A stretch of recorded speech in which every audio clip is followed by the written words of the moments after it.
Hi friends, welcome to Shamee's kitchen. എല്ലാവർക്കും സുഖമാണല്ലോ. ഇന്നത്തെ നമ്മുടെ സ്പെഷ്യൽ എന്ന് പറയുന്നത് നല്ലൊരു വെജ് മയോനൈസ് ആണ് കേട്ടോ. 3 വിധത്തിലുള്ള വെജ് മയോനൈസ് ആണ് നമ്മളിന്ന് തയ്യാറാക്കുന്നത്. വളരെ കുറഞ്ഞ സമയത്തിന് ചെയ്തെടുക്കാൻ പറ്റുന്നതാണ്. അപ്പോൾ ഇതിൻ്റെ ഡീറ്റെയിൽസ് ഒന്നും മിസ്സാകാതിരിക്കാൻ വേണ്ടിയിട്ട് എല്ലാവരും ഒന്ന് സ്കിപ്പ് ചെയ്യാതെ കണ്ടേക്കണം. കൂടെ തന്നെ ഈ വീഡിയോ ഒന്ന് ലൈക്ക് ചെയ്യാനും നമ്മുടെ ഷമീസ് കിച്ചൻ ചാനൽ ഇതുവരെയും സബ്സ്ക്രൈബ് ചെയ്യാത്തവരാണെന്നുണ്ടെങ്കിൽ പ്ലീസ് ഒന്ന് സബ്സ്ക്രൈബ് കൂടി ചെയ്തേക്കണേ. കൂടെ തന്നെ ആ തൊട്ടടുത്ത് കിടന്ന ബെല്ലൈക്കനിൽ ഓൾ മറക്കാതെ ഒന്ന് പ്രസ് ചെയ്തേക്കണം. എങ്കിൽ മാത്രമേ ഞാൻ അപ്ലോഡ് ചെയ്യുന്ന വീഡിയോസ് എല്ലാം നിങ്ങൾക്ക് കറക്റ്റായിട്ട് നോട്ടിഫിക്കേഷൻ ലഭിക്കത്തുള്ളൂ. എന്നാൽ ശരി, നമുക്ക് വേഗം തന്നെ റെസിപ്പിയിലേക്ക് പോയാലോ. നമ്മുടെ മയോനൈസ് തയ്യാറാക്കി എടുക്കാനായിട്ട് ഞാനിപ്പോൾ മിക്സിയുടെ ചെറിയൊരു ജാറൊന്ന് എടുത്തിട്ടുണ്ട്. മിക്സിയുടെ ചെറിയ ജാറിൽ വേണം കേട്ടോ നമ്മൾ വീട്ടിലെ ആവശ്യത്തിന് വേണ്ടി തയ്യാറാക്കാനായിട്ട്. കാരണം വളരെ കുറഞ്ഞ ക്വാണ്ടിറ്റിയെ നമ്മൾ ചെയ്തെടുക്കുന്നുള്ളൂ. അതിലേക്ക് നമുക്ക് 1/2 കപ്പ് അളവിൽ പാല് ചേർത്ത് കൊടുക്കാം. പശുവിൻ പാലാണ് 1/2 കപ്പ് അളവിൽ എടുത്തിട്ടുള്ളത്. 1/2 കപ്പ് അളവിൽ പാലിന് പിന്നെ ഇനി നമുക്കിതിലേക്ക് വേണ്ടത് 1/2 കപ്പ് അളവിൽ സൺഫ്ലവർ ഓയിലും കൂടിയാണ്. അതായത് മണമുള്ള ഒരെണ്ണയിലും നമ്മൾ മയോനൈസ് തയ്യാറാക്കാൻ വേണ്ടി നിൽക്കരുത് കേട്ടോ. എങ്കിൽ പിന്നെ ആ ഒരു മണം നമ്മുടെ മയോനൈസിൽ ഉണ്ടാകും. അപ്പോഴത്തേക്ക് അതിൻ്റെ കറക്റ്റ് പെർഫെക്റ്റ് ടേസ്റ്റേ കിട്ടില്ല. അതൊന്ന് പ്രത്യേകം ശ്രദ്ധിച്ചേക്കണം. 1/2 കപ്പ് അളവിലാണ് ഇപ്പോൾ ഇതിലേക്ക് ചേർത്ത് കൊടുക്കുന്നത്.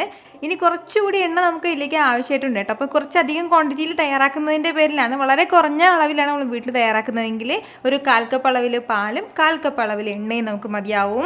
പിന്നെ ഒരുപാട് പേര് ചോദിച്ചിട്ടുണ്ടെന്നൊരു കമൻറ്റാണ്, അതായത് പാം ഓയിൽ നമുക്ക് ഉപയോഗിക്കാൻ പറ്റുമെന്ന് കേട്ടോ. അപ്പോൾ പാം ഓയിൽ ഉപയോഗിക്കാതിരിക്കുന്നതാണ് ഏറ്റവും നല്ലത്. കാരണം അത് ഒട്ടും ഹെൽത്തി അല്ലാത്തതിൻ്റെ പേരിലാണ് ആ ഒരു എണ്ണ നമ്മൾ ഒഴിവാക്കുന്നത്. അതല്ലാതെ നമുക്ക് സാധാരണ വെർജിൻ ഒലിവ് ഓയിൽ ഉണ്ടല്ലോ, ആ ഒലിവ് ഓയിലൊക്കെ വെച്ചിട്ട് നമുക്ക് തയ്യാറാക്കാവുന്നതാണ് കേട്ടോ. മണമില്ലാത്ത ഒലിവ് ഓയിൽ വെച്ചിട്ട് നമുക്ക് ചെയ്തെടുക്കാവുന്നതാണ്. ഇനി നമുക്കിതിലേക്ക് വേണ്ടത് ഇതുപോലെ ഒരു 4-5 കുരുമുളകും കൂടിയാണ്. നമ്മുടെ എരിവിനനുസരിച്ചിട്ട് കുരുമുളകിൻ്റെ അളവ് കൂട്ടുകയും കുറയ്ക്കുകയൊക്കെ ചെയ്യാവുന്നതാണ് കേട്ടോ. കുറച്ചുകൂടി കൂടുതൽ വേണമെന്നുണ്ടെങ്കിൽ കുരുമുളക് ചേർക്കാവുന്നതാണ്. ഇനി നമുക്കിത് നല്ലതുപോലെ ഒന്ന് ബ്ലെൻഡ് ചെയ്തെടുക്കാം. ഒരു 15 സെക്കൻഡ് മാത്രം ഒന്ന് ബ്ലെൻഡ് ചെയ്തെടുത്താൽ മതിയാവും. ഫസ്റ്റ് സ്പീഡിലിട്ടിട്ട് ഇതുപോലെ ഒരു 15 സെക്കൻഡ് നമ്മളൊന്ന് ബ്ലെൻഡ് ചെയ്തെടുക്കുമ്പോഴത്തേക്കും ഈ ഒരു രീതിക്ക് ഇത്രയും തിക്നെസ്സായിട്ടായിരിക്കും നമ്മുടെ ഈ മയോനൈസ് ഉണ്ടാകുന്നത് കേട്ടോ. അപ്പോൾ ഇനി കുറച്ചും കൂടി എണ്ണ നമുക്ക് ഇതിലേക്ക് ആവശ്യമായിട്ടുണ്ട്. ഇതുപോലെ കുറച്ച് എണ്ണയും കൂടി നമുക്ക് ഇതിലേക്കൊന്ന് ചേർത്ത് കൊടുക്കാം. ഇനി വേണ്ടത് ഇതുപോലെ ഒരു 1/2 ടീസ്പൂൺ അളവിൽ ഉപ്പും കൂടിയാണ്. 1 ടീസ്പൂൺ അളവിൽ പഞ്ചസാരയും കൂടി നമുക്ക് ആവശ്യമായിട്ടുണ്ട്, അതും കൂടി ചേർക്കാം. ഒരു മീഡിയം സൈസിലെ വെളുത്തുള്ളി എടുത്തിട്ട് ഇതുപോലെ ചെറുതായിട്ടൊന്ന് അരിഞ്ഞെടുത്തിട്ടുണ്ട്. അപ്പോൾ അരിഞ്ഞ് ചേർക്കുമ്പോഴത്തേക്ക് നന്നായിട്ടൊന്ന് അരഞ്ഞ് കിട്ടും കേട്ടോ. അപ്പോൾ അതിൻ്റെ പേരിലാണ് ഇതുപോലെ ഈ ഒരു അളവിൽ വെളുത്തുള്ളിയും കൂടി. ഇനി നമുക്ക് ഇത് വീണ്ടും നന്നായിട്ടൊന്ന് ബ്ലെൻഡ് ചെയ്തെടുക്കാം. അപ്പോൾ ബ്ലെൻഡ് ചെയ്തെടുക്കുമ്പോഴത്തേക്കും ഫസ്റ്റ് സ്പീഡിലിട്ടിട്ട് ഒന്ന് നിർത്തി വേണം കേട്ടോ ഒന്ന് ബ്ലെൻഡ് ചെയ്തെടുക്കാനായിട്ട്. അതായത് ഫസ്റ്റ് ഒരു 10 സെക്കൻഡ് ഒന്ന് ബ്ലെൻഡ് ചെയ്യണം. അതിനുശേഷം വീണ്ടും ഒന്ന് ഓഫ് ചെയ്തിട്ട് വീണ്ടും ഒന്നും കൂടി ഓൺ ചെയ്യണം കേട്ടോ. അപ്പോൾ അങ്ങനെ ഒരു 10 സെക്കൻഡ് വെച്ചിട്ട് വേണം നമ്മളൊന്ന് ബ്ലെൻഡ് ചെയ്തെടുക്കാനായിട്ട്. അങ്ങനെ ഒരു 30 സെക്കൻഡ് ബ്ലെൻഡ് ചെയ്തെടുക്കുമ്പോഴത്തേക്കും നല്ല സൂപ്പറായിട്ടുള്ള നമ്മുടെ മയോനൈസ് റെഡി ആയിട്ടുണ്ടാവും. അപ്പോൾ നമ്മളിപ്പോൾ ഈ തയ്യാറാക്കി എടുത്തിട്ടുള്ള നല്ല ബേസ് ആയിട്ടുള്ള മയോനൈസ് ആണ് കേട്ടോ. അത് നോർമൽ ആയിട്ടുള്ള ഒരു മയോനൈസാണ്. നമുക്ക് എന്തിൻ്റെ കൂടെ വേണമെന്നുണ്ടെങ്കിൽ നമുക്ക് എടുക്കാവുന്നതാണ്.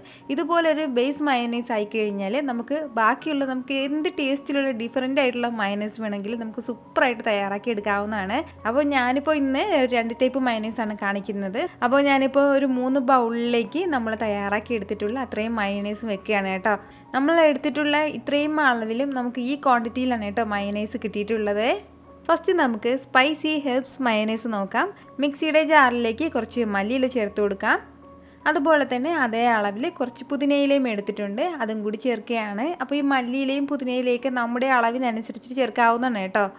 കൂടെ തന്നെ ഒരല്പം ചെറിയൊരു പീസ് അളവിൽ ഇഞ്ചി ഒന്ന് ചെറുതായിട്ട് അരിഞ്ഞിട്ട് അതും കൂടി ചേർക്കുകയാണ്. ഇനി നമുക്കിത് നല്ലതുപോലെ ഒന്ന് ബ്ലെൻഡ് ചെയ്തെടുക്കാം. അപ്പോൾ ബ്ലെൻഡ് ചെയ്തെടുക്കുമ്പോഴത്തേക്കും നല്ലതുപോലെ ഒന്ന് അരിഞ്ഞ് കിട്ടിയേക്കണം. അതല്ലാന്നുണ്ടെങ്കിൽ ചില ജാറിലൊന്നും നന്നായിട്ട് അരിഞ്ഞ് കിട്ടില്ല. അപ്പോൾ വേണമെന്നുണ്ടെങ്കിൽ ഒരല്പം മാത്രം 2 ടീസ്പൂൺ അളവിൽ വെള്ളം കൂടി ചേർത്തിട്ട് ഒന്ന് അരച്ചെടുക്കാവുന്നതാണ്. ഇതുപോലെ അരച്ചെടുത്തിട്ടുള്ള നമ്മുടെ ഈ മിക്സ് നമുക്ക് മയോനൈസിലേക്ക് ചേർത്ത് കൊടുക്കാവുന്നതാണ്. എന്നിട്ട് നന്നായിട്ട് ഇതെല്ലാം കൂടി ഒന്ന് മിക്സ് ചെയ്തെടുക്കാവുന്നതാണ് കേട്ടോ. നന്നായിട്ട് ഇതുപോലെ ഒന്ന് മിക്സ് ചെയ്തെടുത്ത് കഴിഞ്ഞാൽ നമ്മുടെ സ്പൈസി ഹെർബ്സ് മയോനൈസ് ഇവിടെ റെഡി ആയിട്ടുണ്ട് കേട്ടോ. അപ്പോൾ നമുക്ക് ഇഷ്ടമുള്ള എന്തിൻ്റെ കൂടെ വേണമെന്നുണ്ടെങ്കിലും ഇത് സൈഡായിട്ട് എടുക്കാവുന്നതാണ്. നോൺ വെജിൻ്റെ കൂടെയാണ് കൂടുതൽ ടേസ്റ്റി ആയിട്ട് വരുന്നത്. അടുത്ത് നമ്മുടെ ചില്ലി ഗാർലിക് മയോനൈസ് തയ്യാറാക്കി എടുക്കാം. അപ്പോൾ അതിന് വേണ്ടിയിട്ട് 1 ടേബിൾ സ്പൂൺ അളവിൽ ടൊമാറ്റോ സോസ് ഞാനിപ്പോൾ ചേർത്ത് കൊടുക്കുകയാണ്. കൂടെ തന്നെ ഒരു 1/2 ടീസ്പൂൺ അളവിൽ ചില്ലി ഫ്ലേക്സും കൂടി നമ്മുടെ എരിവിനനുസരിച്ചിട്ട് ചില്ലി ഫ്ലേക്സിൻ്റെ അളവ് കൂട്ടുകയും കുറയ്ക്കുകയൊക്കെ ചെയ്യാവുന്നതാണ് കേട്ടോ. അതുപോലെ തന്നെ 1 ടേബിൾ സ്പൂൺ നിറയെ ചെറുതായിട്ട് അരിഞ്ഞെടുത്ത വെളുത്തുള്ളി അല്ലിയും കൂടി.